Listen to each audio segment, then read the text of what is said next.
بنی ہاشم میں ایک مشرک شخص رکانہ نامی بڑا زبردست اور دلیر پہلوان تھا۔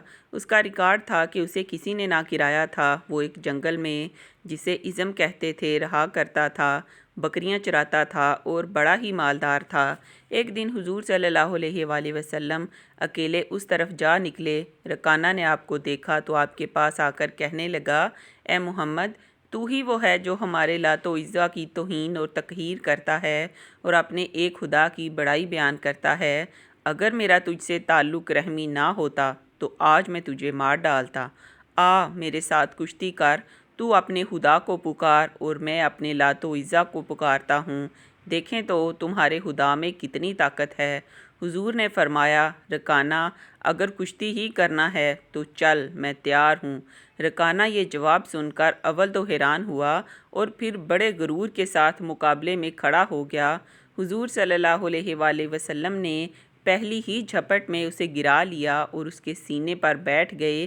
رکانہ عمر میں پہلی مرتبہ گر کر بڑا شرمندہ بھی ہوا اور حیران بھی، اور بولا، اے محمد، میرے سینے سے اٹھ کھڑا ہو، میرے لات و عزیٰ نے میری طرف دھیان نہیں کیا، ایک بار اور موقع دو اور آؤ دوسری مرتبہ کشتی لڑیں۔ حضور سینے سے اٹھ کھڑے ہوئے اور دوبارہ کشتی کے لیے رکانہ بھی اٹھا۔ حضور نے دوسری مرتبہ بھی رکانہ کو پل بھر میں گرا لیا۔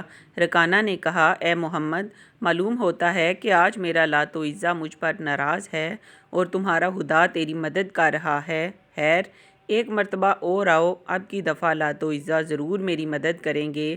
حضور نے تیسری مرتبہ بھی کشتی منظور فرمائی اور تیسری مرتبہ بھی حضور نے اسے پچاڑ دیا۔ اب تو رکانہ بڑا ہی شرمندہ ہوا اور بولا، اے محمد، میری ان بکریوں میں سے جتنی چاہو بکریاں لے لو۔ حضور نے فرمایا، مجھے تمہارے مال کی ضرورت نہیں، ہاں مسلمان ہو جاؤ تاکہ جہنم سے بچ جاؤ۔ وہ بولا، یا محمد، مسلمان تو ہو جاؤں مگر نفس جھجکتا ہے کہ مدینہ اور نواح کی عورتیں اور بچے کیا کہیں گے کہ اتنے بڑے پہلوان نے شکست کھائی اور مسلمان ہو گیا۔ حضور نے فرمایا، تو پھر تیرا مال تجھی کو مبارک۔ یہ کہہ کر اب واپس تشریف لے آئے۔ ادھر حضرت ابوبکر اور حضرت عمر رضی اللہ آپ کی تلاش میں تھے اور یہ معلوم کر کے کہ حضور وادی عزم کی طرف تشریف لے گئے ہیں، متفکر تھے کہ اس طرف رکانہ پہلوان رہتا ہے، مبادا حضور کو ایذا دے۔ حضور کو واپس تشریف لاتے دیکھ کر دونوں حضور کی خدمت میں حاضر ہوئے اور عرض کیا، یا رسول اللہ، آپ ادھر اکیلے کیوں تشریف لے گئے تھے جبکہ اس طرف رکانہ پہلوان، جو بڑا زور آور اور دشمن اسلام ہے، رہتا ہے؟ حضور یہ سن کر مسکرائے اور فرمایا، جب میرا اللہ ہر وقت میرے ساتھ ہے، پھر کسی رکانہ وکانہ کی کیا پرواہ؟ لو اس رکانہ کی پہلوانی کا قصہ سنو۔